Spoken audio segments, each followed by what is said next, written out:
When I was 62, my cardiologist sat across from me in his office with my test results on the desk between us and told me in the careful, measured way that doctors deliver news they have delivered many times before that my heart was in serious trouble. 3 blocked arteries, ejection fraction of 28%, which means my heart was pumping at less than a third of its normal capacity. He used the phrase congestive heart failure, and then he used the phrase we need to talk about next steps, and I heard both of those phrases clearly, and I understood what they meant, and I sat very still in my chair and nodded and thanked him for his time. Then I drove home, parked in my driveway, and sat in the car for a long time before I went inside, not because I was too frightened to move, but because I was trying to decide what to do with what I had just been told, whether to be afraid of it or angry at it, or whether there was a third option I had not thought of yet. Then I went inside and sat down at my kitchen table and cried for about 45 minutes. Not because I was afraid of dying, though I was, but because I was afraid of dying the way my mother had died. She had a heart condition too, my mother. She was diagnosed in her late 60s, and from that diagnosis forward her world contracted in the way that worlds contract around illness when nobody gives you a different option. She stopped gardening because her doctor told her not to overexert herself. She stopped cooking elaborate meals because it was too much effort and too much sodium in the ingredients she loved. She stopped going to church every Sunday because the walk from the parking lot was longer than felt safe. One by one, quietly and without drama, the things that had made her life feel like her own life were set aside in favor of safety. And the smaller her world became, the faster she declined, as though the absence of the things she loved removed whatever had been keeping her going. My mother spent her last 3 years in a room in a care facility that was clean and well managed and staffed by genuinely kind people, and that smelled underneath the cleaning products, like the specific sadness of somewhere that people are waiting without knowing quite what they are waiting for. I visited her every Sunday. I drove home after every visit and made myself the same promise. Not me, not that room, not that specific quality of waiting. I am 98 years old. That conversation happened 36 years ago. This morning I made my own breakfast, walked 1.5 miles through my neighborhood while the light was still coming gold over the hills, came home, watered my tomatoes, and sat down to record this video. My most recent cardiology appointment was 6 months ago. My cardiologist, who is the daughter of the man who first told me I was in trouble, reviewed my current results and said something her father never said to me in all the years he treated me. She said, "Whatever you have been doing, keep doing it. I want to tell you what I have been doing." All of it. The practical things first, because they are real and they are actionable, and most of you can start tomorrow morning without spending a single dollar. And then the part that took me longer to understand, the part that I believe accounts for more of why I am still here than any food or habit on the practical list. I have kept that part mostly to myself for a long time. I am going to tell it to you today because I am 98 years old and I have no more patience for keeping things that matter to myself. Before I say anything else, drop a comment below and tell me your age and where you are watching from. I love to imagine who is on the other side of this. Tell me your name if you like. We are going to spend some time together, and I would rather know who you are. And one thing before we begin. I am not a doctor.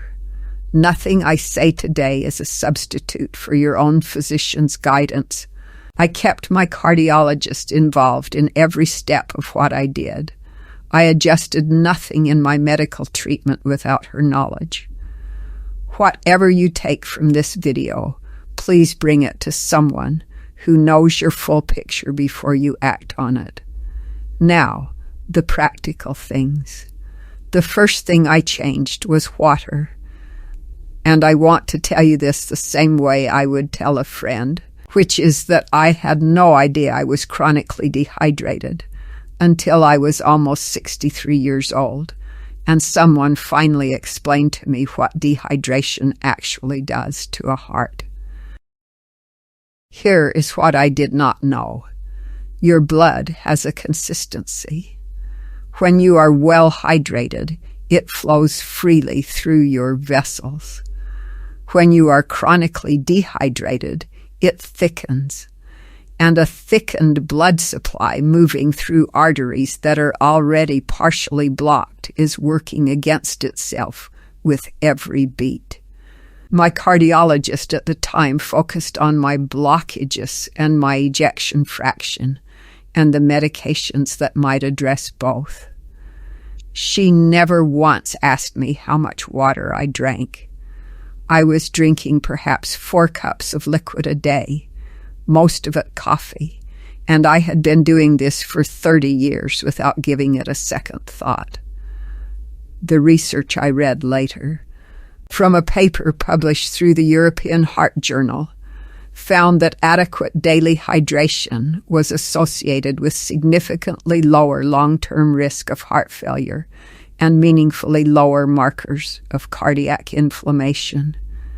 The mechanism is not complicated.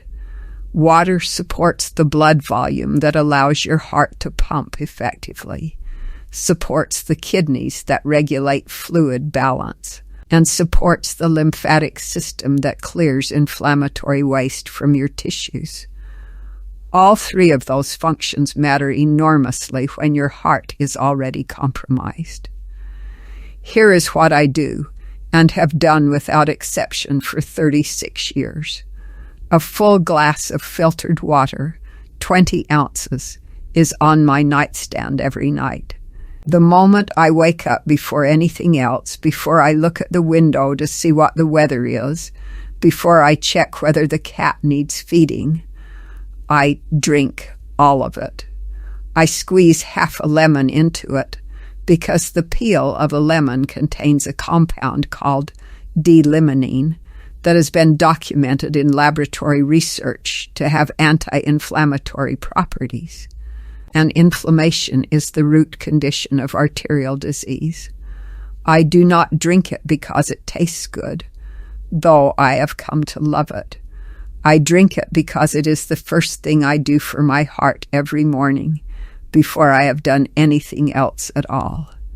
Then I walk 30 to 40 minutes at a pace where I could hold a conversation but would find it genuinely difficult to sing. I do this within the first hour of waking. I do this in the morning light whenever I possibly can, because morning sunlight regulates the circadian rhythm that governs every hormonal and immune process in your body, including the ones that matter most to heart health. I did this when I was 65, and it was painful and slow, and I had to stop twice on the same block to catch my breath. I do it now at 98, and the only thing that has changed is that I no longer have to stop. A 2020 analysis that pooled data from more than 1 million adults found that regular moderate-intensity physical activity was associated with a 35% reduction in cardiovascular mortality compared to sedentary adults. This is not a small finding. This is the size of effect we associate with medications, and it requires no copay and no specialist referral, and can be started tomorrow morning at whatever pace your body allows.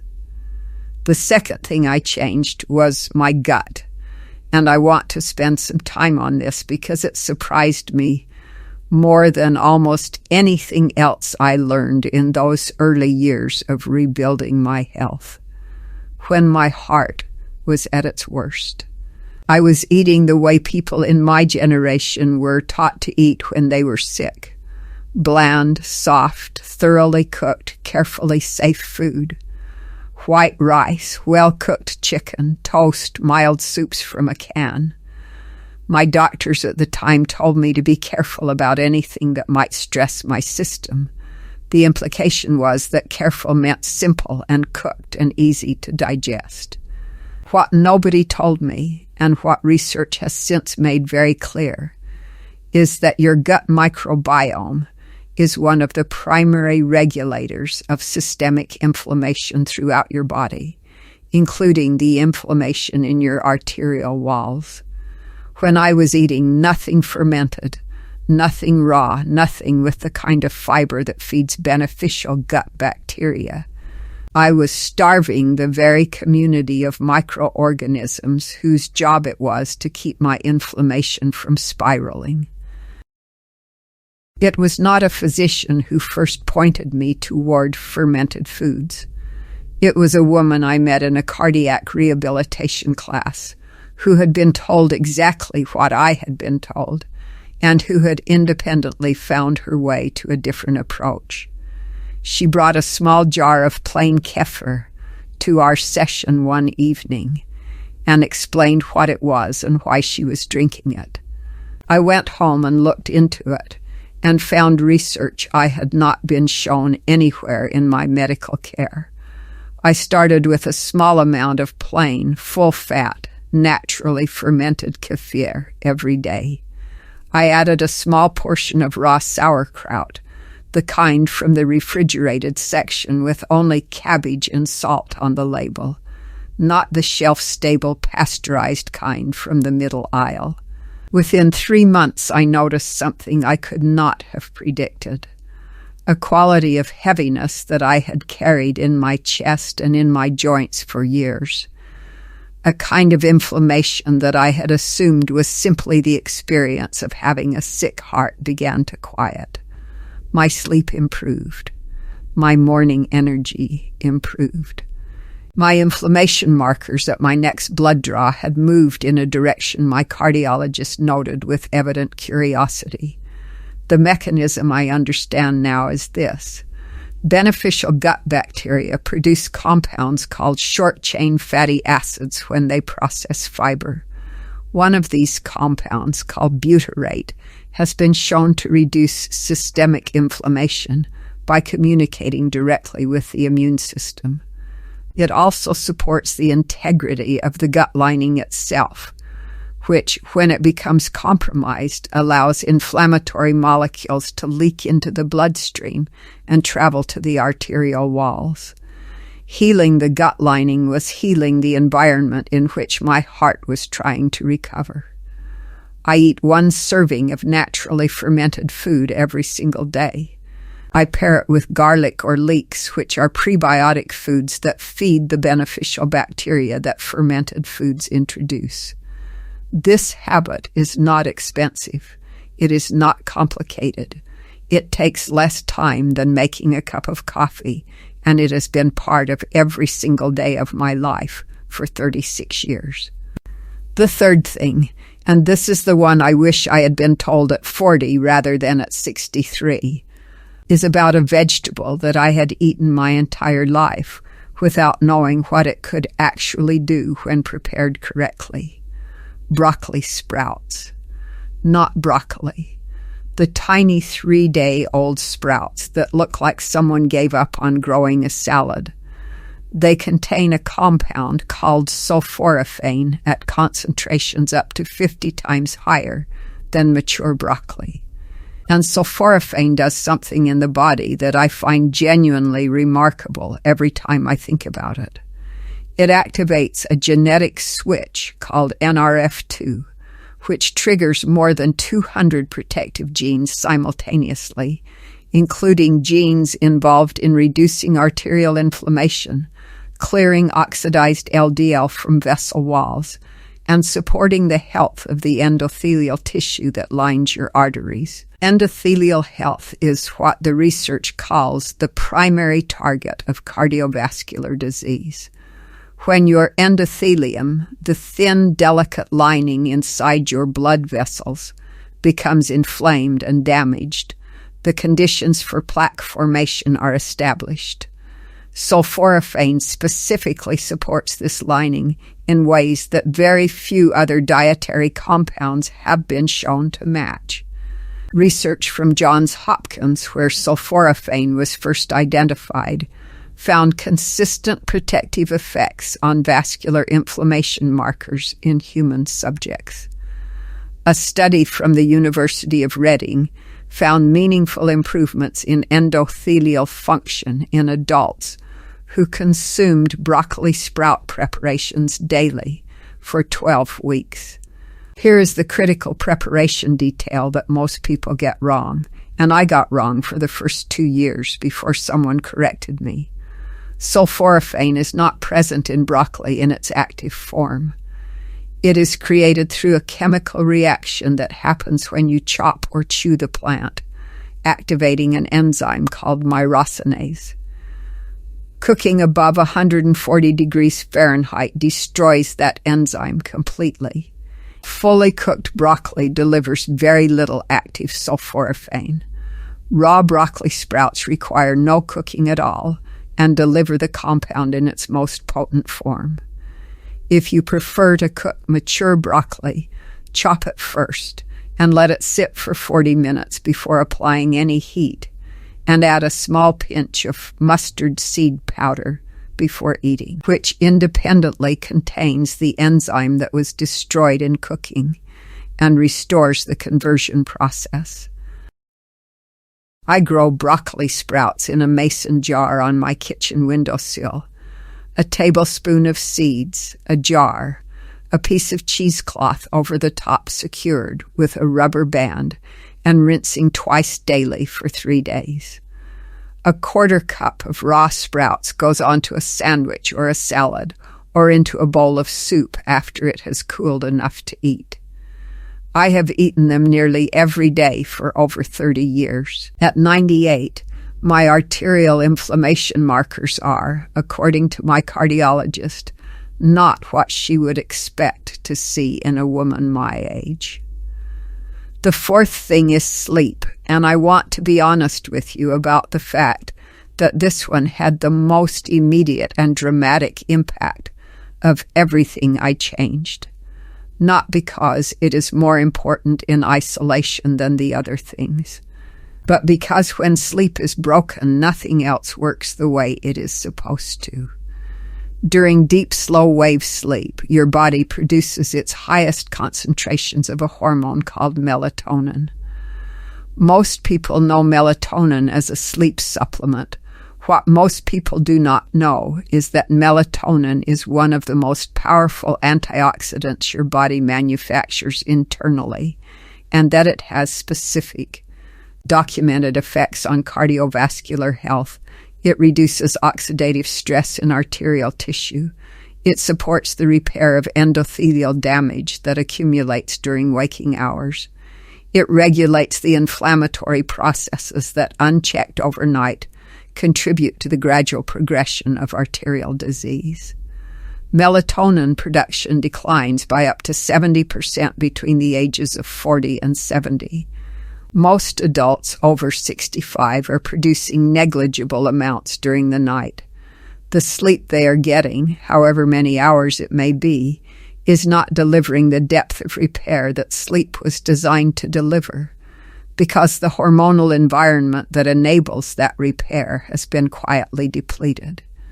When I understood this, I changed everything about how I approached my evenings. I am in bed by 9:30. My room is completely dark. Even small amounts of light suppress melatonin production significantly, and I mean small amounts. The standby light on an electronics device, the light from a street lamp through thin curtains. My room temperature stays between 65 and 68 degrees. I stop eating 3 hours before I sleep, because the body cannot prioritize repair and digestion simultaneously. and repair is what I need sleep for. At around 8 in the evening, I drink a small glass of tart cherry juice, which contains natural melatonin precursors, and which research has found to meaningfully improve both sleep duration and sleep quality in older adults. Within 6 weeks of beginning this protocol, my energy in the morning had changed in a way that was perceptible to everyone who knew me. My daughter asked me what I had done differently. My cardiologist asked the same thing at my next appointment, when my blood pressure, measured first thing in the morning, had dropped to a range she had not seen from me before. I told her I had changed how I slept. She was quiet for a moment and then said she was going to start asking all her cardiac patients about sleep architecture. Now, before I tell you the fifth thing, I want to pause and say something directly. If you are finding any of this useful, please take a moment to hit the like button and subscribe. I am 98 years old, and I do not pretend to understand how any of this technology works. But my granddaughter tells me that those 2 small actions help this reach other people who might need to hear it. So please do it, for their sake as much as mine. The fifth thing is one I wish someone had told me about in my 40s rather than my late 60s, and it concerns a supplement I eventually added to the habits I have described. I have been closely looking at something called glucose 6, which addresses several of the metabolic processes we have been discussing, specifically blood sugar regulation, insulin sensitivity, and cellular glucose uptake. The reason this matters for heart health, which is what my story is primarily about, is that elevated blood sugar is one of the primary drivers of the endothelial damage and arterial inflammation we discussed earlier. Gymnema sylvestre reduces sugar absorption. Cinnamon supports cellular insulin sensitivity. Chromium enhances how efficiently glucose moves into cells. No stimulants, no harsh effects, made in a certified facility here in the United States. I have left a link in the description if you would like to look into it, but please, as with everything, bring it to your own doctor before you begin. Now I need to tell you the part I have kept mostly to myself, and I want to be honest about why I kept it mostly to myself. Because when I have shared it, people sometimes do not know what to do with it. They hear it and they go quiet in the way people go quiet when something does not fit the categories they have available. That is all right.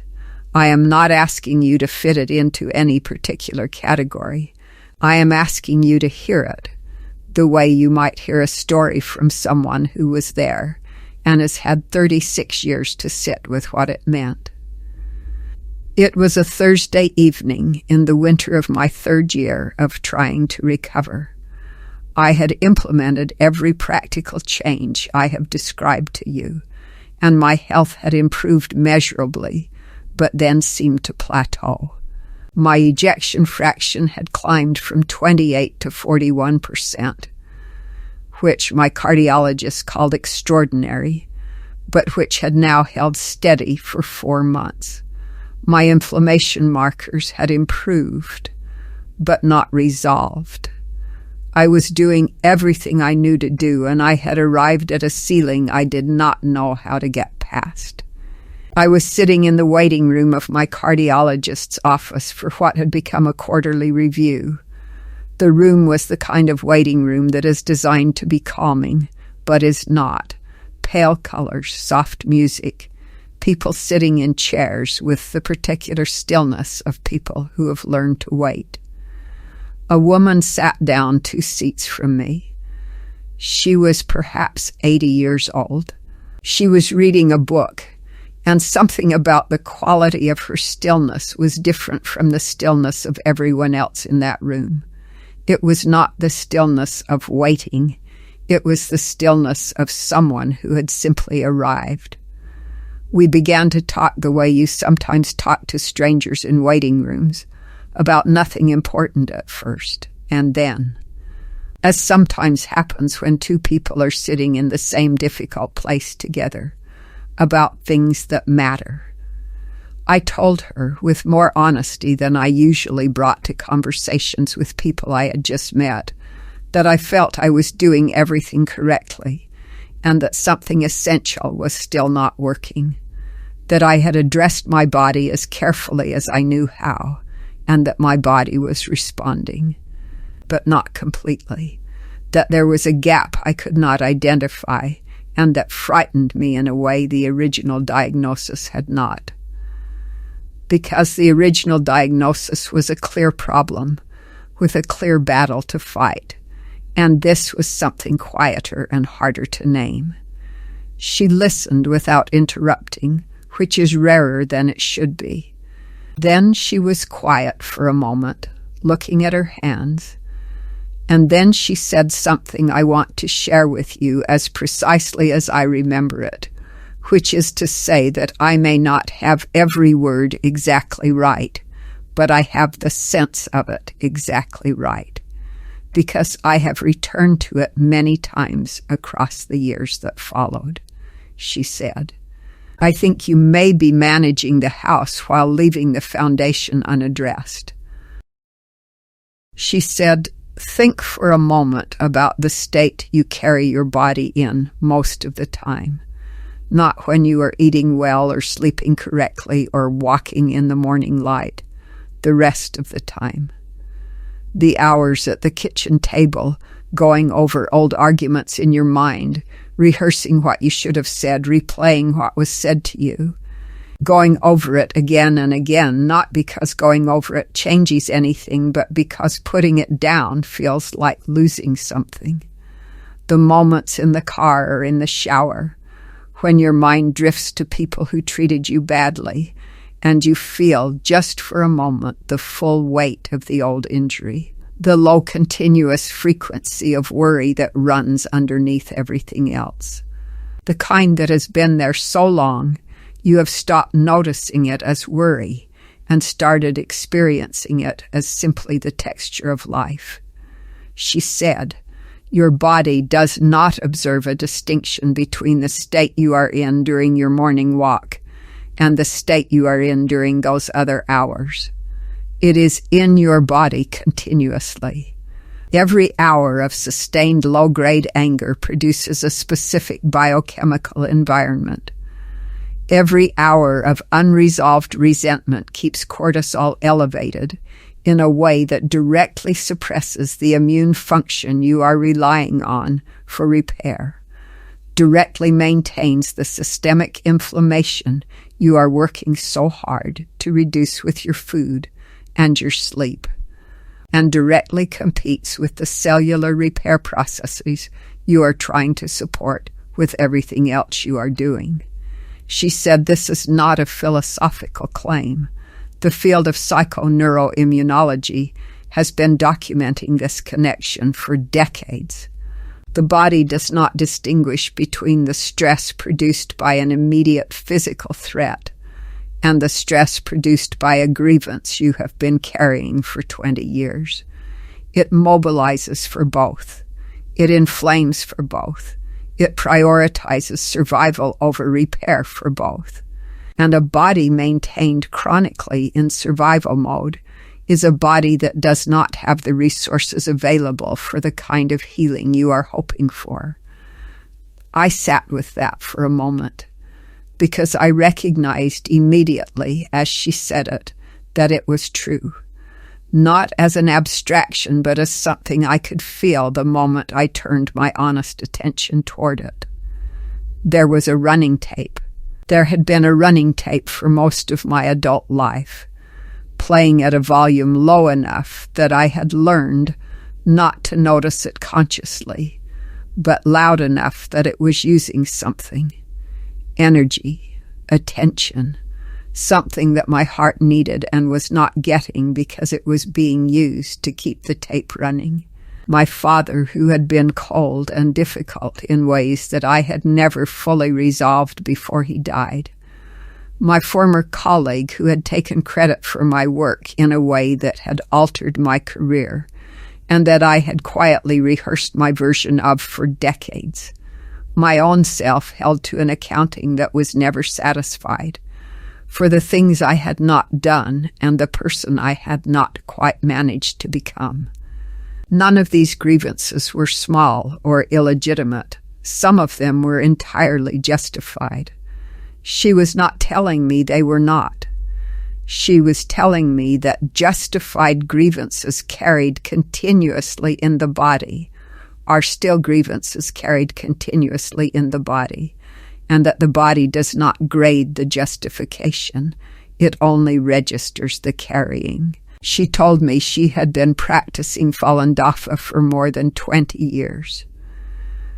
The principles, she said, are truthfulness, compassion, and tolerance, not as aspirations, but as practical orientations toward daily life. What she meant, as she described it, was not that you perform kindness or pretend that unkind things did not happen.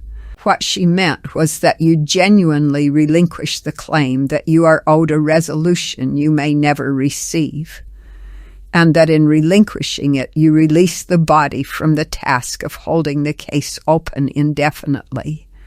She said a body released from that work has energy available for other purposes. And the body we are talking about at your age needs all the energy it can get for repair. I went home that evening and I sat in my kitchen for a long time without turning on any lights. I thought about my father with a more honest eye than I had managed before, which meant thinking about not only what he had failed to give me, but about what he himself had never been given and had not known how to find. I thought about my colleague and what her behavior had said about the state she was carrying, which was not generous, but which had nothing to do with me.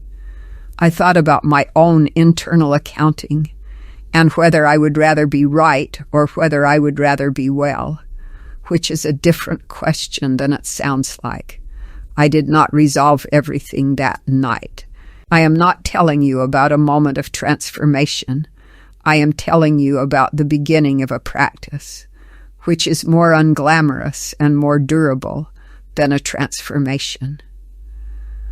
Over the following months, I returned to these thoughts regularly, with increasing honesty and decreasing resistance. I said things I had needed to say for too long to specific people, and in one case to someone who was no longer alive, but who needed to hear it from me nonetheless, and so heard it in my garden one morning while I was watering my tomatoes.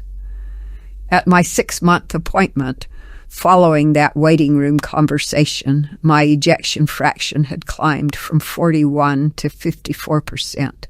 My cardiologist reviewed the results twice before she said anything, and then said she did not have a clinical explanation. I told her what I had been doing differently. She listened in the way that careful people listen when something does not fit the framework they were trained in, but cannot be dismissed as false. She said she was going to start asking her patients different questions. I am not asking you to believe that releasing resentment healed my arteries. I believe the water mattered. I believe the walking mattered. I believe the fermented foods and the broccoli sprouts and the sleep all played real roles in a real biological process that I can point to in my own lab results across 36 years. What I am asking you to consider is that you may be working very hard on the 30% that is accessible and measurable, and leaving the 70% that is quieter and less visible largely unaddressed. The woman in the waiting room was, at the time we spoke, 80 years old and in genuinely remarkable health. She told me the last time we were in contact that she had not had a significant illness in over 25 years. I believe her. She did not look like someone performing health. She looked like someone who had settled something internally that most people never quite settle. Here is what I want you to take from everything I have shared. Start with the water tomorrow morning. Keep a glass on your nightstand tonight and drink all of it before you do anything else when you wake up. Add the lemon if you like. Add the walk. Start wherever your body allows, even if that means around the block once at a pace that embarrasses you. It does not matter. The pace improves. It always improves. Add 1 fermented food this week. Plain kefir from any grocery store. A small portion of refrigerated sauerkraut with only cabbage and salt on the label. Start small. Give your gut a month before you decide whether it is helping. Find some broccoli sprouts or grow them in a jar. A 1/4 cup raw 3 or 4 times a week. Remember, raw heat removes what makes them valuable. Fix your sleep before you add anything else if it is broken. Dark room, cool temperature. Stop eating 3 hours before bed. Tart cherry juice at 8 in the evening if you can find it. And then, when you have a quiet evening with nothing demanding your attention, sit with the question the woman in the waiting room asked me. Not accusatorially, not with self-criticism, but with the honest curiosity of someone who wants to understand what they are actually carrying and what it is costing them. Who are you still in argument with inside the privacy of your own thoughts? What claim are you still holding open that will never be resolved in your favor and that is using energy your body needs for other things? I cannot tell you what your answer will be. I can tell you what mine was. I can tell you that I am 98 years old and I walked 1.5 miles this morning in the early light, and my tomatoes need attention. And my granddaughter is coming to visit on Saturday, and I am not afraid of the conversation I had in that waiting room all those years ago. I am grateful for it. That is the whole story. I hope some part of it is useful to you. If you know someone who is sitting with a difficult diagnosis and running out of reasons to keep trying, please share this video with them, not because I need anyone to see it, but because one person's story, told honestly, sometimes reaches a place that a clinical recommendation does not. I will see you in the next one.